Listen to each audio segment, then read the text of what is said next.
La Critique believes in living a life full of experiences rather than possessions, which is why we designed a concierge service just for Vegas locals. We're all busy, and can any of us really keep up with all the changes around town? And yet, we still crave quality experiences when we go out and spend our valuable time and money. Now, imagine having a personal assistant whose credentials are quite literally hospitality snob and expert event planner. Seriously, leave all the details to us. Recommendations, personalized. Reservations, done. More time enjoying our city and less time researching it? Absolutely. Subscribe today at lacritiquelv.com or give the gift of service by purchasing a subscription for your favorite person. Welcome to the VegasStrong Revival Podcast. Buckle up because we're taking Vegas Strong culture to a whole new level this season. I'm Britt Whalen, your host, alongside co-host Desiree Wolfe, event professional and host of the Slightly Unfiltered podcast. This season, the gloves are off and we're ditching the scripts for raw, relatable, and even shocking conversations, tackling real issues locals face and bringing in voices from various industries like fitness, charity, aviation, and more. Don't forget to follow us on social media and visit lacritiquelv.com for more about how we're helping residents and local business owners reconnect to the real meaning of hospitality. Ready or not, here we go. Holy shit. It's the first episode of the year for Vegas Strong Revival. That's exciting. It's wild. It's amazing. So much has happened. Warren is unfortunately no longer with me. He has moved on to amazing other opportunities in the podcast world and in hospitality. So everyone, please meet Desiree Wolfe. She is the extraordinaire event planner, podcast host of Slightly Unfiltered. Yes. Holy shit, that's an amazing show, by the way. Well, thank you. And thank you for having me as part of your show. It's exciting. I'm so thrilled to have you here. So just thanks for being here. Today, I think what we need to really talk about is why the fuck we're here. Yeah. Why is Vegas Strong Revival here, and what's happening in Vegas and why all of these things matter. So I want to know, you personally, what are some of your really big complaints about being a local here? Yeah, well, it's really funny. Coming from Southern California, I've been in Vegas for almost 20 years this round. This is my third time moving to Vegas. This is my longest run. It was supposed to be a skip and a hop onto the next adventure, and now I'm a local. Who would have ever thought? Hot points for me. I think this is one of the locals' biggest ones, paid parking. Why the hell are we paying for parking for people who live here? Oh, God. Don't even, if we come out the gate on that one, people might not appreciate the side of me that they see. Unlike you, I was born and raised here. Yeah. This is home. This is the only home I've ever known, except my 2 little year stint in Reno for college. And paid parking, I cannot with it, because that is not hospitality to me. Yeah. That is not service. That is not care and consideration and just common fucking sense. Why? From a business standpoint, if you want people to come to your business, they now have to pay to be there. Yeah. What? Which is ridiculous to me. It's almost like we're being punished for wanting to go somewhere. I'm beyond myself about it. Yeah. The Uncommons is the latest development out in the southwest part of town that has instilled paid parking in their garage. If you have a business model in Vegas that does not support free parking, I suggest you change the business model. Yeah. Because locals do not like this. Right. It is obnoxious. It sends a terrible sign. And where does that come from, right? Like a lot of people in California and all these other places, even New York, like big cities. Yeah. Miami. Can't go anywhere in Miami without having to pay, right? Yeah. Well, in Southern California, it's like that too now. But I still think it's cheaper to pay in Southern California than what some of the prices we deal with out here have become. Underneath it all, it's like the psychology of Las Vegas locals, why we feel that we shouldn't have to, right? Why is that? Do you have any ideas? Well, part of it, I think, is a little bit of an entitlement, which that could be a whole nother topic we talk about. But I do think part of it is because we feel these businesses grow, yes, because of tourism, But specifically off the strip properties, places like the Uncommons or locals casinos, places like that, we're keeping them in business. We're the reason why some of these businesses are going to continue to thrive is because we are patrons of these businesses. Like I mentioned, I think it's almost like a punishment. Like, oh, you have to pay to come spend money with us. Yeah. And I think we just feel they're taking advantage of us. It is a very fast-growing city. We are approaching so quickly to 3 million residents here in Las Vegas. And there are so many different types of people who live here, right? We are the ultimate melting pot of all people. Yeah. Right? All walks of life, all shapes, ages, colors, all the things. And I think the people who have been here a long time truly understand that this city revolves around hospitality, 100%. right? Service. We are in service of one another. We go above and beyond for each other. Right. It's truly the VegasStrong culture. Yes. That absolutely drives this city. And every time I see paid parking, I'm like so turned off by it. I get so mad. But at the same time, how about parking cones? Or I'm sorry, not parking cones, traffic cones. Traffic cones, the city flower. Our city flower. Traffic cones. They are absolutely everywhere. Yes. It doesn't matter if there's work being done or not. Right. You can't go anywhere in Vegas without seeing them or having to drive through them. So that's another thing for me that as a local, as a native, it's like, who are the event planners behind this shit? You know, you and I are both event planners at heart. First of all, who owns all these freaking cones? Like, that's where we need to start, I think. Yes.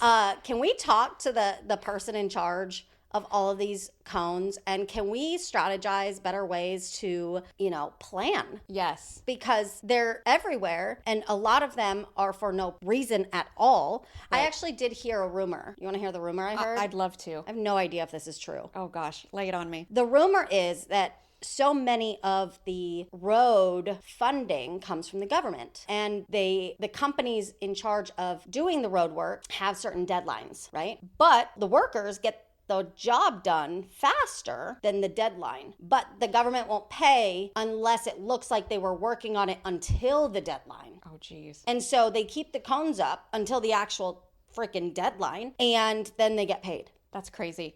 Although being a government rumor, I wouldn't put doubt into that. Yeah, I have no idea if that's true or not, but it sounded good. All I know is that the main street right by my house has been under perpetual construction with the cones for over 3 years. They tear up one side of the street, 6 months later they're tearing up the other side of the street, and the cones have been there for the last 3 years. I don't get it. Oh my gosh. Let's move on. What else? Can we talk about the new HOV lanes that they recently put in over the last few years? Okay. I was really irritated with the HOV. They launched it with these signs that said that it's only controlled or patrolled. Right. It's only patrolled during certain hours. Yes. Right? Yes. And certain days. Yeah. So I was like, okay, that's fair. Like, that makes sense. Right. But then they took that away. And they were like, no, it's all the time. And I was like, no, I'm a native. I'm driving in this lane. Right. Right. Except for now I noticed some areas, like the exit right by my house, now has the hours signs again. Well, the signs are back. The signs are back. But where is the communication? There is none. None. Yeah. At all. Yeah. Okay. There's an HOV exit not too far from my house that everybody takes. It doesn't matter. And so finally, in one of the local chat groups, somebody said, oh, I actually asked a cop, do we have to be, following the carpool lanes? The cop said, I'm really not sure. No. Yes. And he told her, he said, well, if you're just exiting, I don't see what the problem is. It's what the cop had told. The police department doesn't even know how to patrol the HOV lanes. Well, that's awful. That's awful. I'm going to jump over to allergies because I'm coughing uncontrollably the last few weeks, and it will not go away, and I'm over it. And every person I know is coughing and has red eyes and runny noses. And growing up here, we never had this level of allergen stuff. Yeah. It's one of the reasons why I was enticed to move here, because of everybody telling me that the allergies are slim to none. Well, that's a lie. Yeah. Okay, we are a desert. There are allergens in the desert, and it does get windy here. Yeah. However, I'm sorry, this weather modification, all this BS going on about whatever they're spraying in our air. I'm not a conspiracy theorist, guys, but like they admit to it. So if they're saying they're doing it, I'm going to believe that they're doing it. Yeah. I don't like it. I think a lot of people are sick from it. I don't think that they understand the effects on the human body. And whatever the hell they're spraying around our city is really harmful, and it's on a mass level. I can't tell you how many times I've thought to myself, I need to get the hell out of here just for that. The aliens aren't coming, Britt. I promise. No, it's not. No, but there were aliens. Oh, 2023 was the year we had aliens. Yes. Guys. That was wild. Here out in the Northwest too. Yeah. What the hell? What the hell's happening? The world's going to shit. But Vegas, we're hanging on somehow. I don't know. I would say, okay, so allergies suck here. But you know what I hate even more? Are you ready? Uh-oh. Dining. Oh, yes. Being as that we're both part of, the hospitality industry and have the experience. Do you think we hold it, people like you and I who have been in the industry, do you think we hold it to a higher standard? Oh, absolutely. Okay, but there are, let's call it 200,000 employees of hospitality in this city. Yeah. And that's low number. Right. Like, yeah. This city is full of hospitality people, hospitality workers. And that's just, the 200,000 is just on the strip. Right. Okay. Us hospitality people, us customer service people, we know, and we've been trained on these standards. Yeah. We know when we arrive somewhere and we're greeted properly. We know when we're not greeted properly, and it stands out like a sore thumb. Yeah. Right? Yeah. So like going out into our local neighborhood, restaurants, coffee shops, any food and beverage outlet, I can't tell you. I am beyond myself. Well, and it used to be you would only think about the bad experience that you had once in a while. Now I think it's flipped, and now you think about the good experiences that you have once in a while. And those ones stand out. Yeah. Right? Those are the ones that stand out. But they're standing out, yet before that used to be our standard. Where they're standing out is what we used to expect as the middle of the road standard. So restaurants, 90% of them fail in the first year here in Vegas. Wow. That's a lot. That is a lot. I would say that our high turnover of new restaurants is a factor. Yeah. But obviously we've noticed a huge change in customer service after the pandemic. Yeah. I struggle with this because I'm a person who loves people, right? Like I studied hospitality and I worked in hospitality and I did all the things in that industry because I genuinely like humans. Yeah. And when you go somewhere and you experience a human who is giving you every verbal and nonverbal cue of you are not important. Right.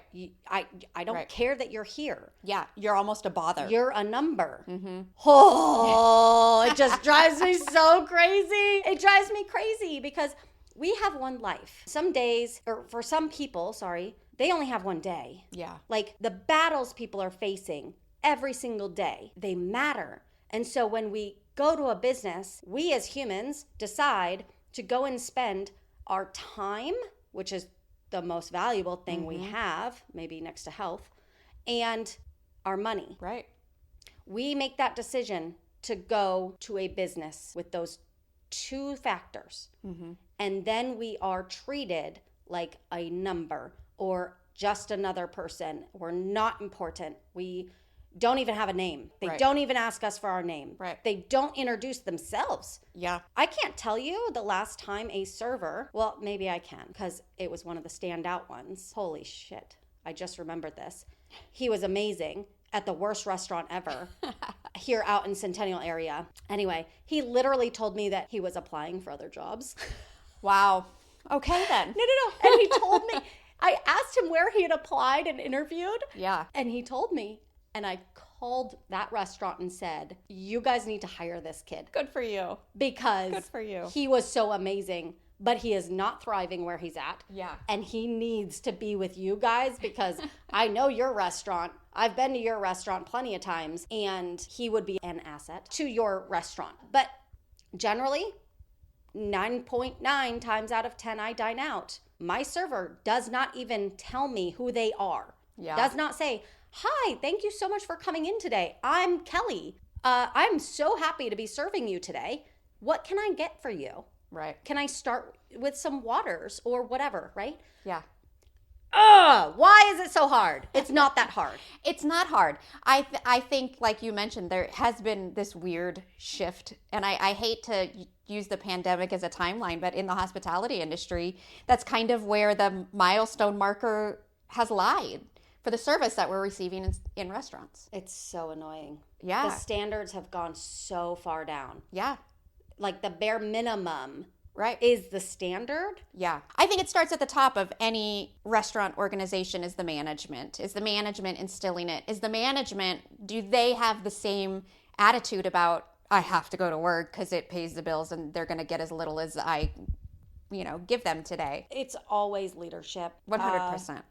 So that kind of circles back to our episode from last year on horrible bosses. Mm-hmm. There is a shift in leadership in this city, but in the country and in the whole world. There's a crazy stat out there. I can't think of the actual number off the top of my head, but the majority of leadership positions are from promotions of people who just stepped into that role because they were already there and it was the cheaper option. Right. Promoting somebody is more cost effective than hiring a new hire to come in and then have to spend all the time learning the business. But think about the hurt that you're doing as a business owner by promoting that person who's maybe not ready for a leadership position. Yeah.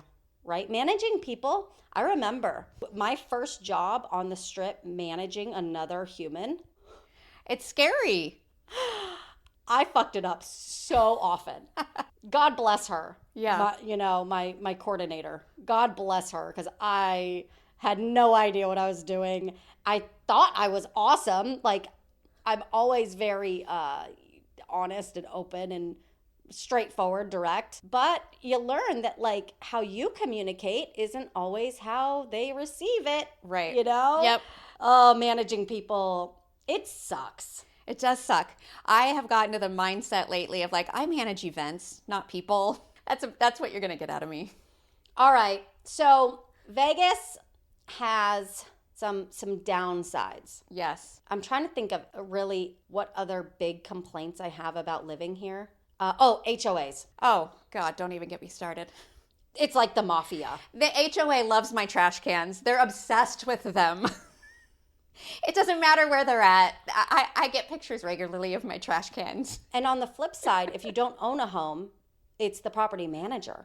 Right. Or the property management company. Right. So it doesn't matter if you rent or own. Yeah. It sucks. Yeah. It sucks. It sucks. It sucks. I hate it. It's the worst. Right. I agree. I think I have a notice for a hearing on my desk right now. I probably do too. Like, I am beyond myself on this HOA mafia mentality. These people have nothing better to do with their lives except to focus on how everybody else is fucking it up. Yeah. And oh gosh. Let's ignore the broke down car that's been, on the street for the last 2 years, but you want to take a picture of my trash cans.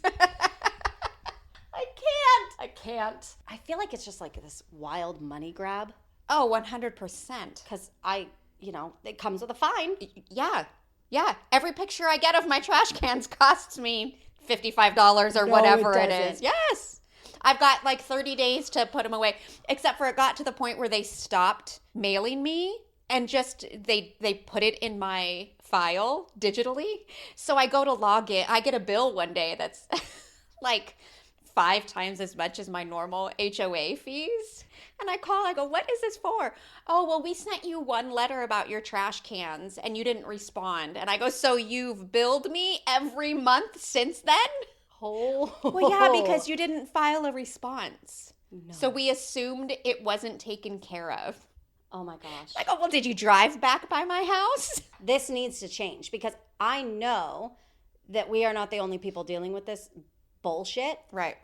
I can't even explain on the topic of morals. It's like, morally, if you forgot your trash cans, right, maybe you just forgot. Maybe you're not an asshole and you were leaving them out there on purpose to piss off your neighbor. You know, like, yeah. Or maybe you were traveling and the person you asked to come and put them away forgot or didn't or whatever, something came up. It just does not make sense to me. And it really needs to change. I don't know how we're going to inspire change around that. I'm going to work on that. Yeah. Good. I mean, I'll vote you in mayor if you can figure out a way how to deal with the HOAs. I get it. I know why they're there, and I totally get. You know, we don't want the bright green house 3 doors down. You think the mayor has control over any of that? Well, maybe if you became mayor, I don't know. No, I don't think the mayor has control over anything in this town. The mayoral races are actually starting. Like yes. That whole thing is starting right now. Well, I'm going to find the one who's working on HOAs. Well, yeah, I think so too. If somebody wants to be voted in, do something about the HOAs. Yes. And the property management companies. Okay, changing and adding more complaints about Las Vegas. And I promise this isn't like a negative, guys. Like, we're not trying to just bitch and moan. No, I think you and I have had enough conversation about it. I think we both do love where we live. We love the access to there are some great restaurants. And if you love food, this is one of the cities that you need to be in. There are great places for service. There's, amazing activities to visit. And Vegas really is a cool town. I do love telling people that I live here. You know what, though? Okay, so I'm not a parent. I'm going to preface it. However, I am Aunt B, and I have 6 nephews and 1 niece. So I am a very busy Aunt B. And I was a nanny and all the things, right? Love kids. And I have to say, because I've spent so much time building our concierge database, and the concierge database has a whole section for family fun centers. If somebody calls and says, hey, I need to take the kids, this Saturday, can you make us a reservation?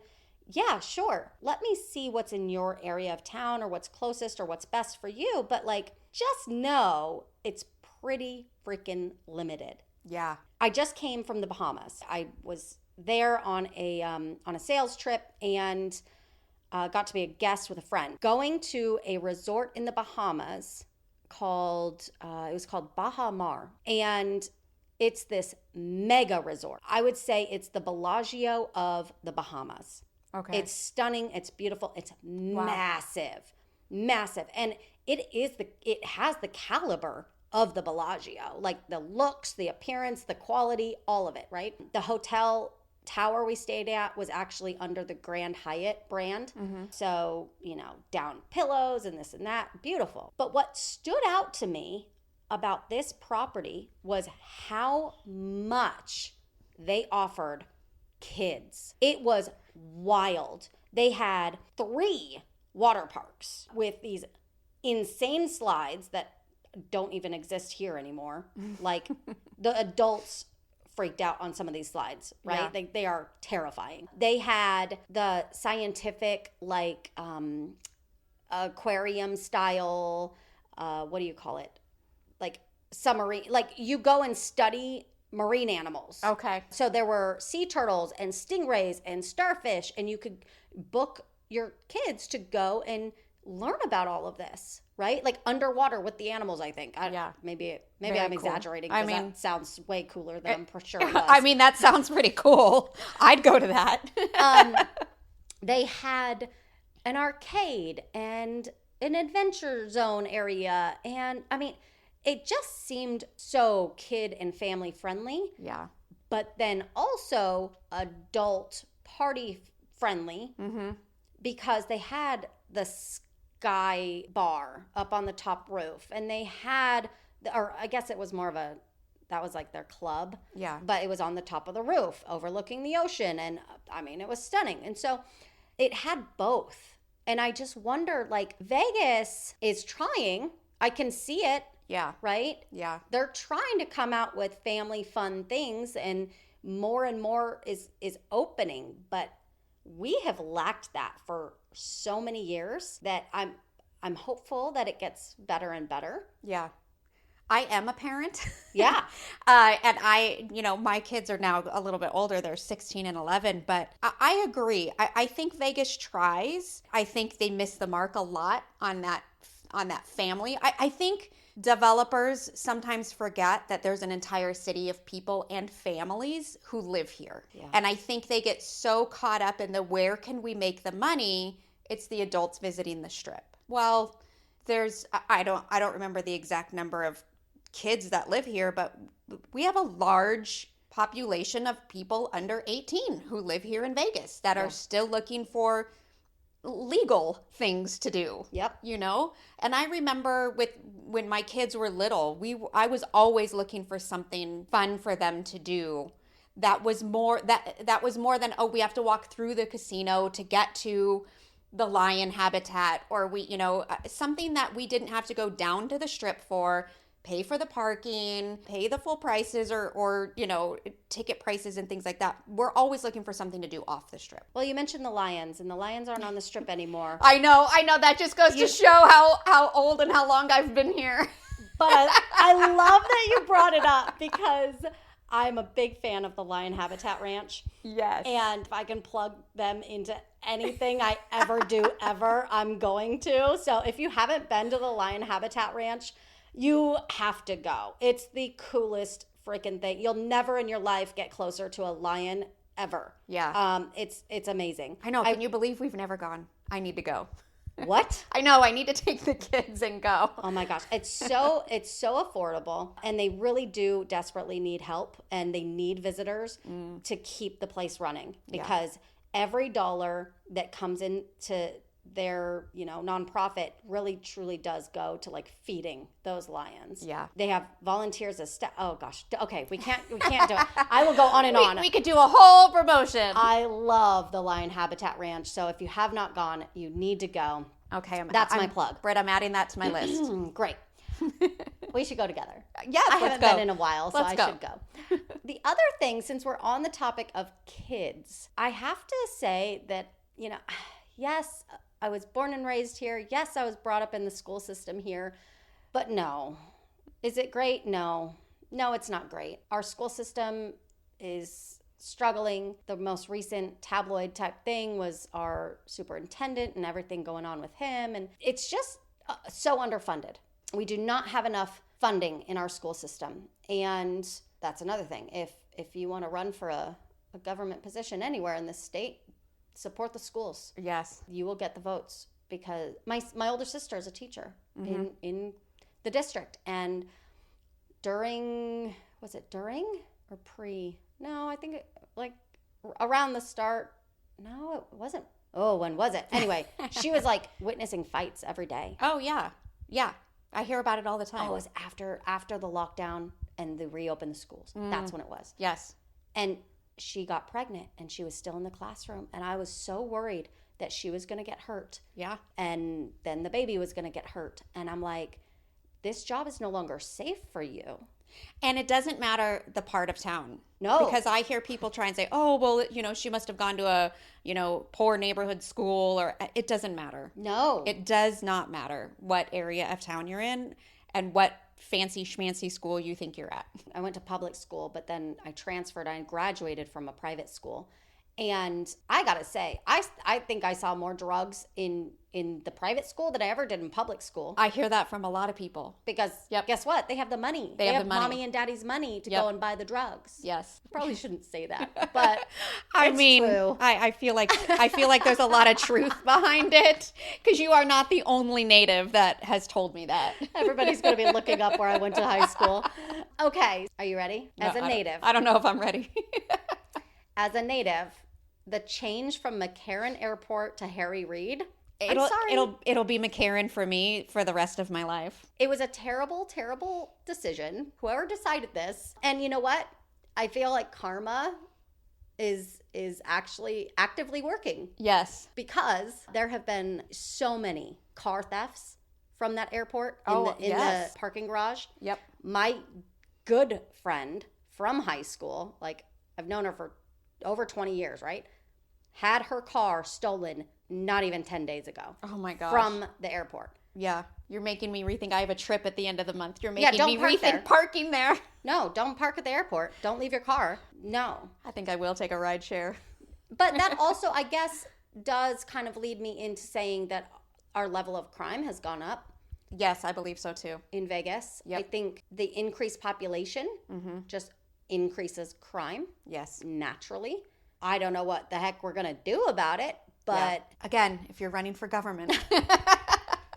I think on that topic for me is that I just want to inspire love and hospitality to everybody in town. Yes. And if we can just find some common ground, find the common ground to say, hey, you are struggling. Is there anything I can do to help? Yeah. Or, I see that you're really stressed about money lately. I can see that all over your face or your body language or whatever, right? Let's look together. Let's find some resources that might be able to help you. Because our city does offer a lot of resources around that or mental health or XYZ. So sometimes it's just encouraging the people to be helpful to that person who's struggling. I think that friendship is so important. Having somebody there for you, having support is half the freaking battle. I agree. Yep. Okay. Absolutely. Cool. Glad you agree. I do. We need to spread the love a little bit more in this town. When I first moved here, I actually do remember that was a feeling that I felt this town was very hospitable.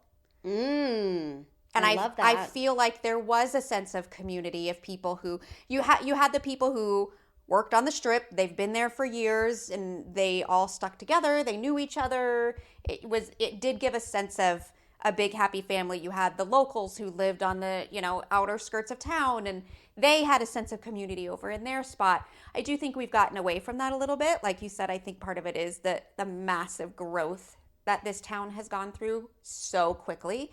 We have become a melting pot, and we need to figure out how to make all the different people from all the different parts of the world that have chose Vegas as home. We need to continue to help make it feel that way. I had been going to the park with my dog when I lived at my other neighborhood, probably 5-6 days a week, same park. And I would be saying hello to people walking by. Yeah. And they would not always say hello back. Like as if I was some alien. Right. Or I was weird for saying hello. Yeah. And that is not okay. Yeah.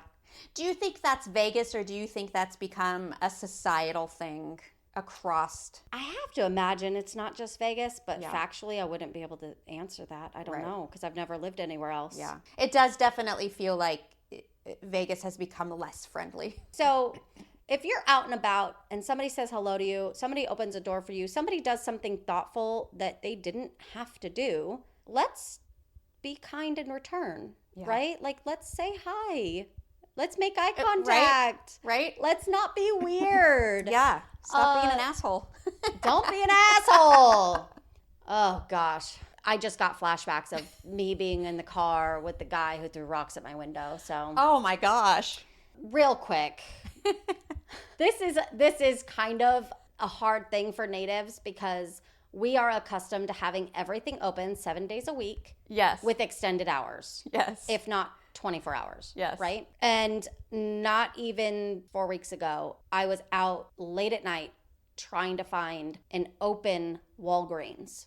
Oh, Just to go like get some random stuff. Yep. And I couldn't find one like nearby. I know. I think the pandemic did that to us. I think we did. We got so used to everything being 24 hours that now we're in shock that it's not.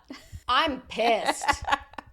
I'm not out late at night very often. I don't work the night shift anymore. But if I worked the night shift, I would have to rethink, because it is not the same experience living your life at night in this city. Well, and so many people have to. Yes. Because even though we are a 24-hour town. And our local neighborhoods need to support that too. Yes. Not everybody wants to stop and go to the grocery store that's next to the Strip because it's open the latest. Yeah. I think Smith's is still 24 hours. Not the one by my house. Damn. Oh, okay. So, I mean, a lot of restaurants, for example, stopped being open at all on Mondays and Tuesdays. Monday, I can't tell. Sunday, Monday, and Tuesday are now the most closed restaurant days across the board. Yep. And on a Sunday, honestly, that's when I want to go out and dine, because Sunday I like to treat myself. Yes. Like, I agree. I want to go have a beautiful lunch somewhere, or go pick up food from somewhere that I haven't been to in a while, and they're not freaking open. I had a crazy experience just recently. We were downtown. A group of us were down there for a birthday party. And by 10:30, we got there early. We're getting older, so we got there by 8, which was still late for me. But by 10:30, we're all looking at each other and we're like, okay, we've had quite a bit to drink in the last 2.5 hours. We need to go grab something to eat. Yeah. We wandered around the streets of downtown, and I'll be damned, every restaurant stopped serving food between 9:30 and 10 and was just drinks only after 10 o'clock. Downtown. What? Yes. We went to 3 different restaurants that said, oh, we stopped serving food at 10 o'clock. I'm sorry. What? Yes. No. Yes. Downtown. Yep. Downtown, you need to get your shit together. Yes, please. We're hungry after drinking. This is why those little secret pizza places down, like hidden in certain places of town, are so successful, because nobody else is freaking open, and they found their little niche, and they're freaking crushing it, because pizza late at night after drinking is the bomb. Yes. I just said the bomb. You did. You did, and I agreed with it. I love it. Okay. I have no idea how long we've even been going, but I'm sure we've been talking a long time now. We have. Yes. And we have so much exciting content coming this season on the VegasStrong Revival.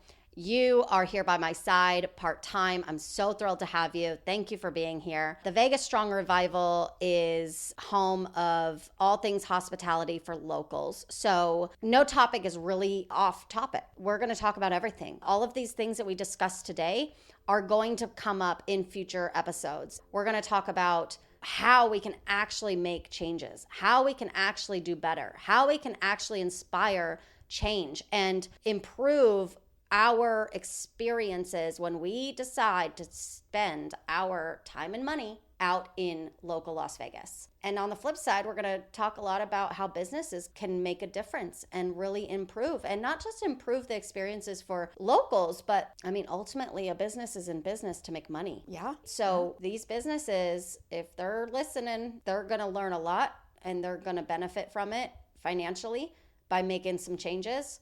You're not going to hear this content anywhere else, so I'm really excited. As a side note, the concierge service for La Critique has been crushing it. If you don't know about the concierge service, it is available on our website, lacritiquelv.com. Go to the concierge tab and select I'm a Vegas local. You'll see 3 packages, all available now, and pick one that works for you and your family. If you don't know where to go dine, if you don't know the best place to take your kids for the weekend, this is what we do. We handle all of the recommendations, all of the reservations. We make it super easy. Call, text, email. Like, that's it. There's no chat box. There's no insane processes. You text us. There's no AI taking your order. No.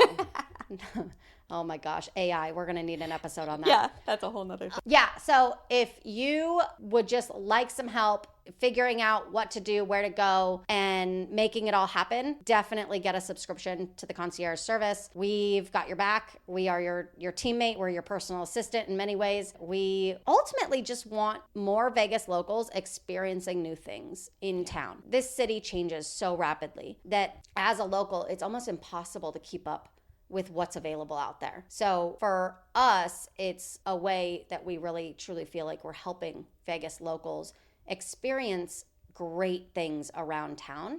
Yeah, we're excited. Go ahead and check it out. And that's a wrap on this episode of the VegasStrong Revival Podcast. I hope you found our discussion engaging and even thought-provoking. A big shout out to all of our amazing listeners for tuning in and supporting the show, because it truly means the world to us. So thank you. Let's keep the Vegas Strong spirit alive. Share this podcast with your friends, family, colleagues, and just anyone who loves Vegas. If you have ideas, suggestions, or want to be a guest on the show, simply reach out online or feel free to text us on our super cool podcast hotline, 702-723-2343. And of course, don't forget to subscribe to the show on your favorite podcast platform so you never miss an episode. Let's keep pushing the boundaries and reviving our city's passion for authentic service together. Stay strong, Vegas.